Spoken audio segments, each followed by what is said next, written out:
Benjamin Frost stood at the floor-to-ceiling window of his corner office, overlooking the Manhattan skyline. His phone pressed to his ear as his mother delivered what she believed was wonderful news. He was 32 years old, heir to a commercial real estate empire worth billions, and according to Victoria Frost, it was time he married the daughter of their business partners, the Wentworths. "Mother, I've told you before that I'm not interested in Caroline," Benjamin said, his voice measured but firm. "I barely know her." "That's precisely why your father and I arranged dinner for next week," Victoria replied, her tone leaving no room for argument. "The Wentworths are good people, Benjamin. Their daughter is educated, refined, and from the right kind of family. This merger makes sense on every level." Benjamin closed his eyes, fighting the familiar frustration that came with these conversations. In his world, marriages were strategic alliances. His parents had been matched by their families 40 years ago, and while they respected each other, he had never witnessed anything resembling passion between them. His older brother had married according to plan 3 years ago, and the arrangement seemed to work well enough. But Benjamin wanted something different, something real, even if he had no idea what that looked like. "I'll think about it," he said finally, knowing it was the only way to end the conversation. After hanging up, Benjamin grabbed his coat. It was Friday evening and he needed air. He told his assistant he was leaving early and took the elevator down to street level, stepping out into the crisp October afternoon. Instead of having his driver take him home, he decided to walk, losing himself in the anonymity of the crowded sidewalks. 20 blocks downtown, Bella Andrews was having a very different kind of day. She stood in the small kitchen of her flower shop, bloom and chaos, throwing together arrangements with the kind of passionate intensity that made her creations unlike anything else in the city. Flowers were everywhere, stems scattered across the counter, petals on the floor, and she was laughing as her assistant and best friend Maya tried to keep up. "I don't understand how you make sense of any of this," Maya said, gesturing at what appeared to be complete disorder. "But somehow every arrangement you touch turns into magic." "That's because I don't try to make sense of it," Bella replied, tucking a wild strand of dark hair behind her ear. "I just feel what the flowers want to say." At 28, Bella had learned that life rarely followed plans. Her parents had divorced when she was young, each remarrying and divorcing again multiple times. She had grown up shuttling between households, watching adults fall in and out of love with alarming frequency. Her mother believed in soulmates and destiny, falling hard and fast for every new partner. Her father was perpetually searching for something he could never quite name, leaving relationships the moment they required real work. Bella had inherited both their tendencies, a combination that made her passionate, impulsive, and utterly terrified of commitment. She had dated plenty, felt sparks and butterflies, but always found a reason to leave before things got too serious. Love, in her experience, was beautiful chaos that inevitably ended in pain. "So, are you going to that gallery opening tonight?" Maya asked, carefully wrapping an arrangement in brown paper. "I wasn't planning on it," Bella said, but even as the words left her mouth, she reconsidered. "Actually, you know what? Yes, I need to get out. I've been buried in work all week." The gallery was in Chelsea, a friend of a friend's photography exhibition. Bella arrived at 7, wearing a simple black dress that showed off her artistic tattoos, her hair loose and slightly wild as always. The space was crowded with the usual art crowd, people holding wine glasses and speaking in that particular way people do at gallery openings. Benjamin had also ended up at the gallery, dragged there by his younger cousin Marcus, who was trying to expand his social circle beyond the carefully curated events their family typically attended. "You need to loosen up," Marcus said, handing Benjamin a glass of wine. "Not everything has to be a networking opportunity." Benjamin accepted the wine, looking around at the photographs on the walls. They were striking images of the city, capturing moments of unexpected beauty in everyday chaos. He found himself drawn to one particular photograph of a street vendor's flower cart, the colors vivid against the gray backdrop of the urban landscape. "Beautiful, right?" a voice said beside him. He turned to find a woman standing there, studying the same photograph. She was striking in a way that had nothing to do with the calculated perfection he was used to. Her dark eyes were bright with genuine enthusiasm, and there was something magnetic about the way she tilted her head, completely absorbed in the image. "It is," Benjamin agreed. "The way the photographer captured the light is remarkable." "I love how chaotic it looks," Bella said, stepping closer to the photograph. "Like someone just threw the flowers together without thinking, but somehow it works. That's real beauty, you know, not the forced kind." Benjamin found himself studying her profile, intrigued by her perspective. "You don't believe in careful planning, in flowers?" "Never." She turned to face him, and her smile was unguarded. "I'm a florist, so I'm biased, but the best arrangements happen when you stop trying to control everything and just let it be what it wants to be." "That sounds like a recipe for disaster in most areas of life," Benjamin said, but he was smiling despite himself.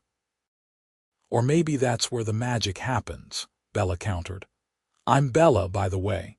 "Benjamin." They shook hands, and Benjamin felt something unexpected pass between them, a current of energy he couldn't quite name. They spent the next hour walking through the gallery together, debating the merits of chaos versus order, spontaneity versus planning. Bella was unlike anyone he had ever met, passionate and unfiltered, saying exactly what she thought without calculating how it would be received. "So what do you do, Benjamin?" Bella asked as they found themselves outside the gallery, the autumn air cool against their skin. "I work in real estate," he said, keeping it vague. He had learned long ago that mentioning his family name changed how people treated him. "Commercial properties, mostly. What about you?" "Besides the flower shop."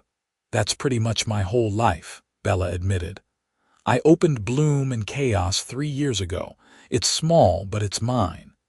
Every morning I wake up excited to work, which I know sounds ridiculous, but it's true." Benjamin couldn't remember the last time he had felt that way about work. His role in the family business was expected, predetermined. He was good at it, but passion had never been part of the equation. "That doesn't sound ridiculous at all," he said quietly. "It sounds rare." They ended up at a small wine bar around the corner, tucked into a corner table as the night deepened around them. Bella talked about growing up in a family where love was always dramatic, always intense, always temporary. Benjamin found himself sharing things he rarely discussed: the weight of family expectations, the feeling of living a life that had been decided before he was old enough to choose. "So let me get this straight," Bella said, leaning forward with her elbows on the table. "Your parents want you to marry someone you barely know because it makes sense for business." "It's more complicated than that," Benjamin said, though he wasn't sure it actually was. "In my family, marriage is about building something lasting. My parents have been together 40 years. "But are they happy?" Bella asked. The question hit harder than it should have. "They have a good life. Respect, partnership, shared goals." "That's not what I asked." Benjamin took a sip of his wine, considering. "I don't know if happiness is the point." "Then what is?" He had no answer for that.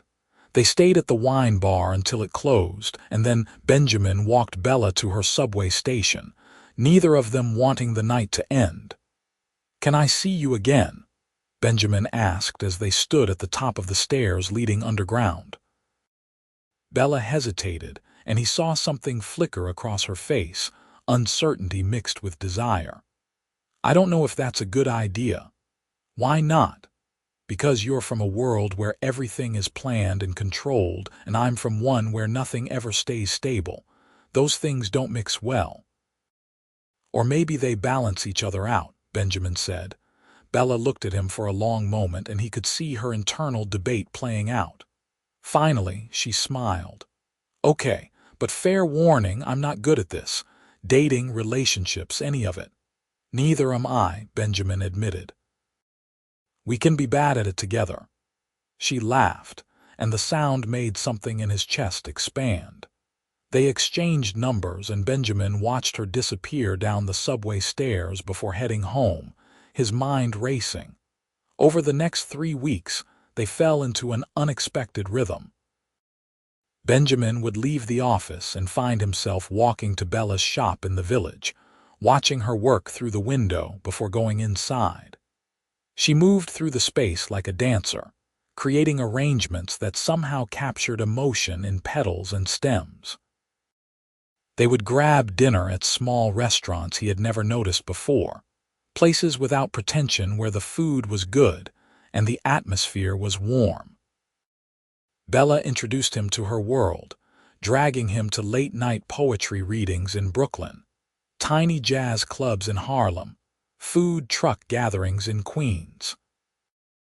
Benjamin found himself laughing more than he had in years, loosening the tie that usually felt like a noose, forgetting to check his phone for emails. He introduced her to his world more carefully, taking her to the symphony, to high-end restaurants where the waiters knew his name. Bella held her own everywhere, unintimidated by wealth or status, curious about everything. She asked the conductor questions during intermission, debated wine pairings with sommeliers, and treated everyone from doormen to CEOs with the same genuine warmth.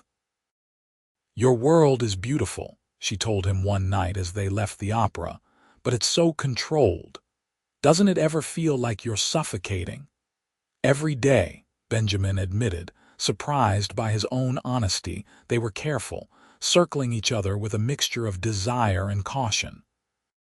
Bella would pull back whenever things felt too intense, creating distance that Benjamin learned to recognize and respect. He had his own hesitations, knowing that his family would never approve, that this relationship made no sense by their standards. But when they were together, none of that seemed to matter. One evening in early November, Benjamin took Bella to his apartment for the first time. It was a penthouse in Tribeca, all clean lines and expensive furniture, more like a showroom than a home. "Wow," Bella said, walking through the space. "This is beautiful, but Benjamin, where do you actually live? Where's the mess, the personality, the you?" He looked around, seeing the space through her eyes. "I suppose I never thought about it. This is just where I sleep." "That's so sad," Bella said softly. She walked to the window, looking out at the city lights. "All this space and money, and you're not even really living here." Benjamin came to stand beside her. "Then help me change that." She turned to face him, and the air between them shifted, charged with everything they had been building toward. "Benjamin, I need to be honest with you about something." "Okay.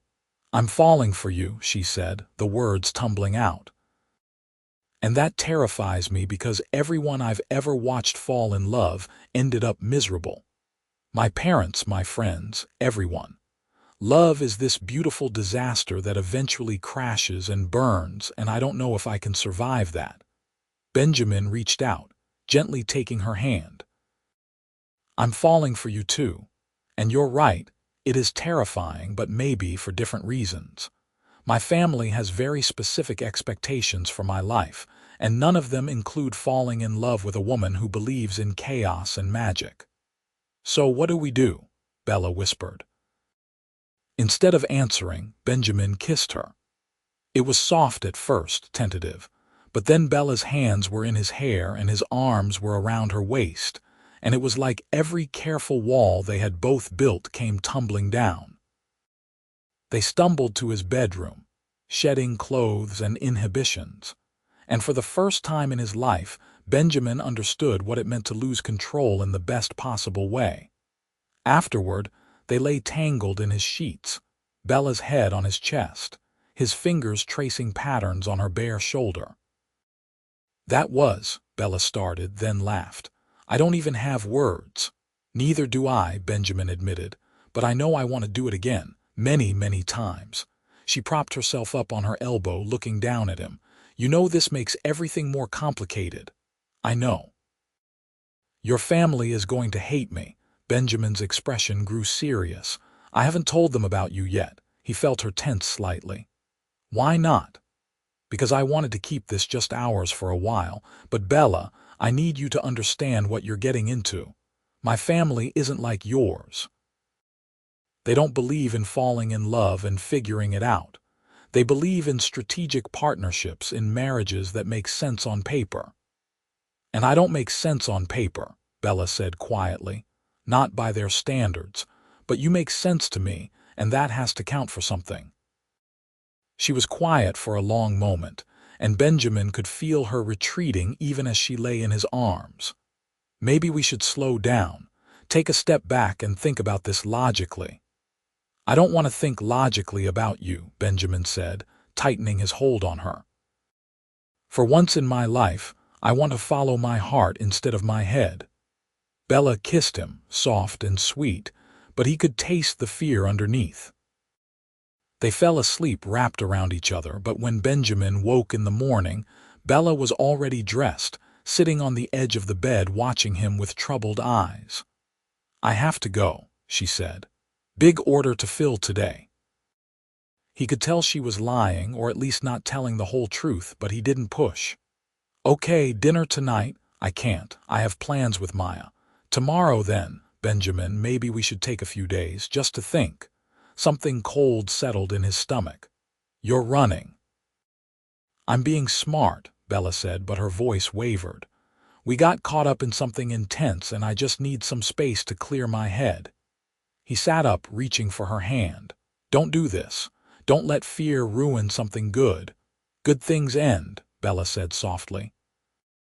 "I've watched it happen my whole life. The higher you climb, the harder you fall." "Not if you hold on," Benjamin said, but Bella was already pulling away, already putting her walls back up. She kissed him goodbye and left, and Benjamin stayed in bed, staring at the ceiling, feeling like he had just lost something precious. 3 days passed with minimal contact. Bella's texts were friendly but distant, full of excuses about being busy with work. Benjamin threw himself into his job, trying not to check his phone every 5 minutes, trying not to notice the ache in his chest that had settled in the moment she left. On the 4th day, his mother called to remind him about the dinner with the Wentworths. It was that evening, 7 o'clock at per se, and his presence was mandatory. "I won't be there," Benjamin said. There was a long silence. "Benjamin, we've had this on the calendar for months." "I'm seeing someone, Mother.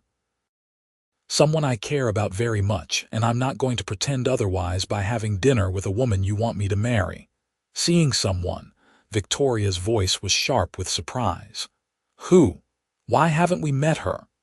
"Because I knew you would do exactly what you're doing right now. Analyze her, judge her, decide she isn't good enough." "That's not fair, Benjamin. We only want what's best for you." "What's best for me is Bella," he said firmly, "and I need you to respect that." Another silence, and then Victoria said, "Bring her to Sunday dinner. Let us meet her. If she's as wonderful as you say, I'm sure we'll see that." Benjamin knew this was a trap, but he also knew avoiding it would only make things worse. "I'll ask her." He called Bella immediately after hanging up with his mother. She answered on the 3rd ring, sounding cautious. "Hi." "I need to see you," Benjamin said. "Please, Bella, I know you're scared, but running away isn't the answer." "I'm not running away, I'm being realistic." "Then be realistic with me in person. Have coffee with me. Give me 1 hour." She sighed, and he could picture her biting her lower lip the way she did when she was thinking. Okay, 1 hour.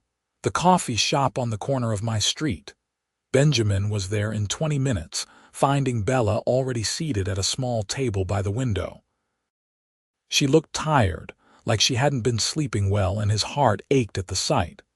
"I've missed you," he said, sitting down across from her. "It's been 3 days. 3 of the longest days of my life." Bella wrapped her hands around her coffee cup. "Benjamin, this is exactly what I was afraid of. We're in too deep, too fast, and I can already feel how much it's going to hurt when it ends." "Why does it have to end?" "Because you have a family that expects you to marry someone from their world, and I'm not that person. Because I come with baggage and chaos and a history of watching love destroy people. Because we want different things." "Do we?" Benjamin challenged. "Because from where I'm sitting, we want the same thing, each other." "That's not enough." "Why not?" "Why can't it be enough to love someone and want to build a life with them?" Bella's eyes widened. "Love? Benjamin, you can't be in love with me. It's been less than a month." "I know what I feel," he said steadily. "And I know that I've spent 32 years living the life everyone else wanted for me, and for the first time, I'm choosing something for myself. I'm choosing you, Bella, if you'll let me." Tears gathered in her eyes. "What if I ruin this? What if I'm too broken, too scared, too much like my parents?" Benjamin reached across the table, taking her hands in his. "You're not your parents, and I'm not mine. We get to write our own story." "Your family is going to hate me," she whispered. "My mother wants to meet you. Sunday dinner." Bella laughed, a slightly hysterical sound. "That's in 3 days. That's not enough time to prepare." "You don't need to prepare, just be yourself. That's all I want them to see." She looked at him for a long moment, fear and hope warring in her expression. "Okay, I'll come to dinner. But Benjamin, if this falls apart, if your family decides I'm not good enough and it changes how you feel about me, I don't know if I'll survive it." "It won't change anything," Benjamin promised. "I love you, Bella. That's not dependent on my family's approval." "You keep saying that word." "Because it's true. I love you. Your chaos, your passion, your fear, all of it. I love the way you see the world, the way you make me see it differently. I love that you care so deeply about flowers, about art, about living authentically. I love you." Bella stood up, and for a heart-stopping moment, Benjamin thought she was going to leave. Instead, she came around the table and kissed him, right there in the coffee shop with people watching, kissed him like she was claiming him, choosing him. "I love you too," she said against his lips. "Even though it terrifies me. Even though I have no idea how to do this." "We'll figure it out together," Benjamin said. They spent the rest of the afternoon walking through Central Park, hand in hand, talking about everything and nothing. Bella told him about her childhood, the constant moves between houses, the feeling of never quite belonging anywhere. Benjamin shared stories about growing up Frost, the pressure to be perfect, the loneliness of living up to impossible expectations. "I think we needed each other," Bella said as they sat on a bench overlooking the lake. "You needed someone to show you that life doesn't have to be controlled, and I needed someone to show me that commitment doesn't have to mean losing yourself. So we balance each other," Benjamin said. "Or we'll drive each other completely insane. I'm willing to take that risk." The next 3 days passed in a blur of anticipation and anxiety. Bella closed the shop early on Sunday to get ready, changing outfits 5 times before settling on a simple navy dress that was elegant without trying too hard. Maya came over to help, acting as both stylist and therapist. "You're meeting his parents, not going to war," Maya said, watching Bella pace. "Just breathe. His mother is Victoria Frost. I looked her up online. She sits on the boards of like 15 charities and always looks perfect. His father is Theodore Frost, who owns half of Manhattan." Their family has been in New York society for generations. I sell flowers and have a tattoo of a wildflower on my ribs. And Benjamin loves you anyway, Maya pointed out. That has to mean something. Benjamin picked her up at 6:30, and the look in his eyes when he saw her made some of Bella's anxiety fade. "You're beautiful," he said, kissing her cheek. "And you're going to be fine. They're just people, Bella. Very powerful, influential people who control your future." "They don't control my future. I do." The Frost family home was in the Upper East Side, a limestone mansion that took up an entire corner. Bella felt her stomach flip as they climbed the steps to the front door, which was opened by an actual butler. "Mr. Benjamin, welcome home. Your parents are in the sitting room." The interior was exactly what Bella expected, all antique furniture and oil paintings, the kind of old money elegance that couldn't be bought, only inherited. Benjamin kept his hand on the small of her back as they walked through the house. A steady reassurance. Victoria and Theodore Frost were waiting in a room that was probably worth more than Bella's entire shop. They stood as Benjamin and Bella entered, and Bella had to resist the urge to curtsy or something equally ridiculous. "Mother, father, this is Bella Andrews," Benjamin said. "Bella, my parents, Victoria and Theodore." "It's lovely to meet you," Bella said, shaking their hands.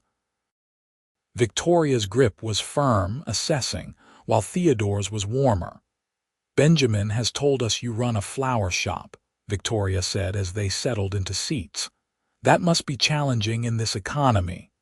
"It has its moments," Bella agreed, "but I love what I do, so it's worth the effort." "How refreshing," Theodore said, and he seemed genuine. "Too many young people today chase careers they don't care about just for the money." Dinner was served in a formal dining room, and Bella found herself fielding questions disguised as polite conversation.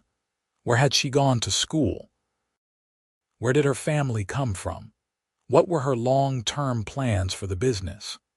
She answered honestly, refusing to pretend to be something she wasn't, and she felt Benjamin's foot touch hers under the table, a silent show of support. "You seem very different from the women Benjamin usually spends time with," Victoria said over dessert, and there was no mistaking the edge in her voice. "Mother," Benjamin said warningly, "I'm just making an observation. You come from a very different background, dear." "I'm not sure you understand the complexities of Benjamin's life." "You're right. I don't understand it," Bella said calmly. "I didn't grow up with wealth or social connections. My parents couldn't plan my future because they were too busy dealing with their own chaos. But I understand Benjamin, and I understand that he deserves to be happy, not just successful. I understand that he's brilliant and kind and has spent his whole life living up to everyone else's expectations. And I understand that he chose to bring me here, which took courage, because he knew you would judge me and find me lacking." The room went silent. Theodore was watching her with something that might have been respect. Victoria's expression was unreadable. Benjamin's hand found hers under the table, squeezing tight. "You're very direct," Victoria said finally. "I don't know how to be anything else," Bella replied. "Perhaps that's not such a bad thing," Theodore said, surprising everyone. "Benjamin, your mother and I would like to speak with you privately. Bella, would you mind waiting in the library?" Benjamin looked like he wanted to argue, but Bella stood. "Of course." He walked her to the library, a room lined floor to ceiling with leather-bound books. "I'm sorry. I should have known they would do this." "It's okay. Whatever they say to you, just remember what you told me. You get to choose your own life." "I choose you," Benjamin said, kissing her forehead before heading back to the dining room. Bella paced the library, looking at the books without really seeing them, her heart hammering. 20 minutes passed, feeling like hours, before the door opened and Benjamin returned. His expression was grim. "Let's go." They didn't speak until they were in the car, driving away from the mansion. Finally, Bella couldn't take the silence. "What did they say?" "My mother thinks you're entirely unsuitable. She said you're too impulsive, too unconventional, that you'll distract me from my responsibilities." My father was more diplomatic but essentially agreed. "They want me to end this before it goes any further." Bella felt something crack inside her chest. "And what do you want?" Benjamin pulled the car over, right there on the street, and turned to face her. "I want you. I want to wake up with you and argue about whether we're making plans or just seeing what happens. I want to fill my apartment with your flowers and your chaos. I want to introduce you as the woman I love and not care what anyone thinks. I want everything, Bella, if you're brave enough to want it too." "I'm not brave," Bella said, but even as she said it, she knew it wasn't true. It took courage to run from love, but it took even more courage to stay. "You're the bravest person I know," Benjamin said. "You built a business from nothing. You survived a childhood that would have broken most people. You're here right now, even though you're terrified. That's brave, Bella." She kissed him, pouring everything she felt into it, all her fear and hope and love. When they pulled apart, she was crying. "I don't want to lose you," she whispered. "You won't. I promise, you won't."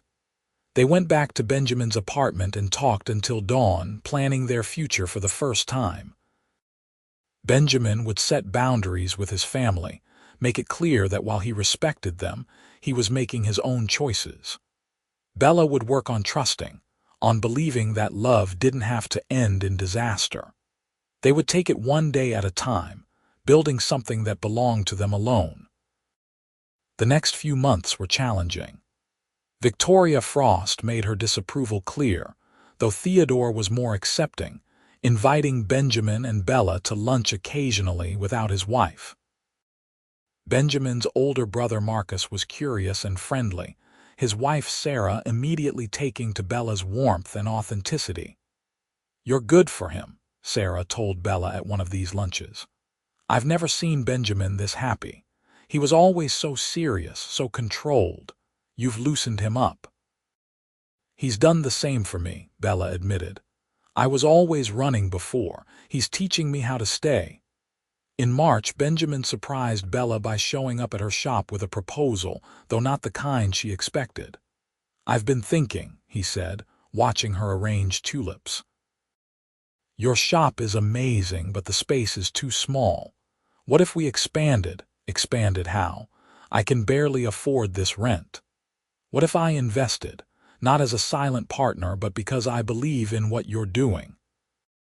We could find a bigger space, hire more staff, really grow Bloom and Chaos into something major." Bella set down her scissors, turning to face him. "Benjamin, I can't take your money. It's not charity, it's an investment. You're talented, Bella. Your arrangements are art. With the right space and resources, you could be one of the premier florists in the city. And if we break up, it would be so messy." "We're not breaking up," Benjamin said firmly, "but if it makes you feel better, we can have lawyers draw up a proper business agreement. Everything official and separate from our personal relationship." Bella chewed her lower lip, thinking. It was her dream to expand, to have a real studio space, to do weddings and events. "You really believe in me that much?" "I believe in you more than you believe in yourself sometimes." They found a space in the meatpacking district, a former warehouse with huge windows and exposed brick. Bella cried when she first saw it, overwhelmed by the possibility. They spent weekends painting and renovating, Marcus and Sarah coming to help, even Maya pitching in. It was exhausting and exhilarating, and watching Bella's vision come to life made Benjamin happier than any business deal ever had. The new Bloom and Chaos opened in May, and it was an immediate success. Bella's unique style attracted attention from wedding planners and event coordinators, and soon she was busier than she had ever been. Benjamin helped with the business side, using his connections to book high-profile events, but he was careful to let Bella maintain creative control. "Look at you," Maya said one afternoon, watching Bella direct her new team of florists. "You're running an actual business, like a real adult." "I know, it's terrifying," Bella said, but she was grinning. "But also amazing. I never thought I could do this." Benjamin did. "He sees things in me I don't see in myself," Bella admitted. "It's kind of incredible and kind of annoying." In June, Victoria Frost invited them to dinner again, just the three of them. Bella almost declined, but Benjamin convinced her to give his mother another chance. This dinner was different. Victoria was still formal, still reserved, but there was a softness in her expression when she looked at Benjamin that hadn't been there before. "I owe you an apology, Bella," Victoria said over coffee. "I judged you unfairly when we first met. I was so focused on what I thought Benjamin needed that I didn't see what he actually needs, which is you." Bella glanced at Benjamin, who looked as surprised as she felt. "Thank you for saying that. I watched him give up a major deal last month because it conflicted with the opening of your shop," Victoria continued. "The Benjamin I knew 6 months ago would never have done that. Work always came first. But you've changed him, helped him find balance. That's not something I can argue with." "I love your son," Bella said simply. "And I promise I will never take him for granted or make him choose between his family and me. I appreciate that, and I hope you'll both come to our annual summer gala next month. I'd like to properly introduce you to our circle." It felt like acceptance, tentative but real. Benjamin reached for Bella's hand under the table and she squeezed back, grateful. The summer gala was at the Frost estate in the Hamptons, a massive affair with hundreds of guests. Bella wore a flowing green dress that made her look like a forest nymph, and she moved through the crowd with Benjamin at her side, meeting business partners and society figures with the same genuine warmth she showed everyone. "You're a natural at this," Theodore said, finding them by the bar. "Victoria was worried you would be uncomfortable in this setting, but you seem perfectly at ease." "I'm not trying to impress anyone," Bella said honestly. "I'm just being myself. If that's enough, great. If not, that's okay too." Theodore laughed, a genuine sound that made heads turn. "Benjamin, you found yourself a rare woman. Don't let her go." "I don't plan to," Benjamin said, looking at Bella with such open love that several people nearby smiled. As summer turned to fall, they settled into a comfortable rhythm. Benjamin had moved most of his things into Bella's apartment above the shop, preferring its cozy chaos to his sterile penthouse. They cooked dinner together on the nights she wasn't working late, argued about everything from politics to the best pizza in the city, and fell more in love with each passing day. In October, a year after they first met, Benjamin took Bella back to the gallery where they had encountered each other. The same photographer was having another exhibition, and as they stood in front of a new image, Benjamin pulled a small box from his pocket. "A year ago, I was standing in a place like this, living a life that looked perfect but felt empty," Benjamin said. "And then you appeared, this beautiful, chaotic force who turned everything upside down. You taught me that love isn't about careful planning or strategic partnerships. It's about choosing someone every day, even when it's scary, even when it's hard. Especially then. I love you, Bella Andrews. Will you marry me?" The box opened to reveal a ring, a sapphire surrounded by small diamonds that reminded Bella of flowers. She was crying, laughing, nodding all at once. "Yes, yes, of course yes." He slid the ring onto her finger, and they kissed while the other gallery guests applauded, neither of them caring that they were making a scene. They got married the following spring in a ceremony that perfectly blended their two worlds. The venue was a botanical garden, filled with Bella's wild, gorgeous flower arrangements. Benjamin's family attended, Victoria dabbing at her eyes during the vows. Bella's mother came with her fourth husband, and her father with his current girlfriend, and somehow it all worked because it was real and messy and full of love. Marcus was Benjamin's best man, and Maya was Bella's maid of honor. Sarah caught the bouquet and immediately tried to give it back to Bella, making everyone laugh. "You know this is crazy, right?"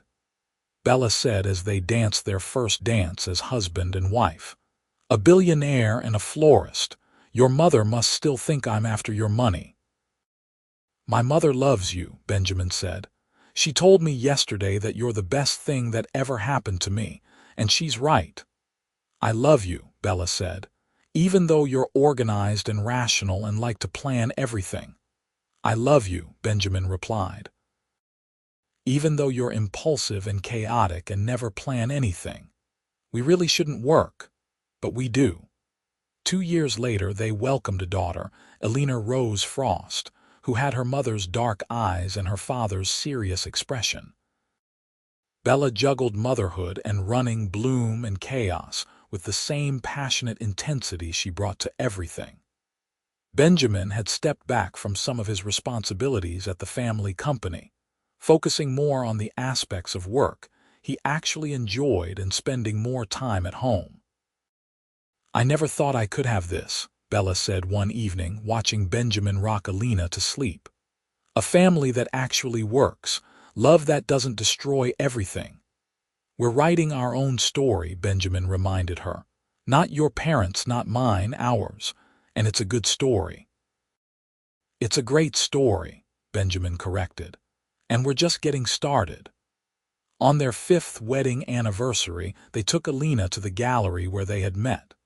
A photograph of one of Bella's arrangements was hanging on the wall, having been featured in a piece about artistic entrepreneurs. Elena pointed at it with her small hand. "Mama's flowers," she said proudly. "That's right, sweetheart," Bella said, picking her up. "Mama's flowers." Benjamin wrapped his arms around both of them, looking at the photograph. It was one of Bella's signature pieces, seemingly chaotic but with an underlying structure that made it work, just like their life together. "You ever miss it?" Bella asked, knowing what he was thinking. "The life you were supposed to have, the carefully planned, controlled existence." "Not for a single second," Benjamin said honestly. "You gave me something so much better. You gave me a real life, Bella. One worth living." They left the gallery hand in hand, Elena between them, walking out into the city that had brought them together. They had built something lasting from chaos and order, from fear and courage, from two different worlds that had somehow become one. And as they disappeared into the crowd, just another family in the endless stream of New York life, they were living proof that sometimes the best love stories are the ones nobody plans. The ones that happen when a billionaire from a world where family decides everything falls for a woman from a world where love is chaos, and together they create something entirely their own, something messy and beautiful and real, something worth every risk, every fear, every moment of uncertainty. Something like forever,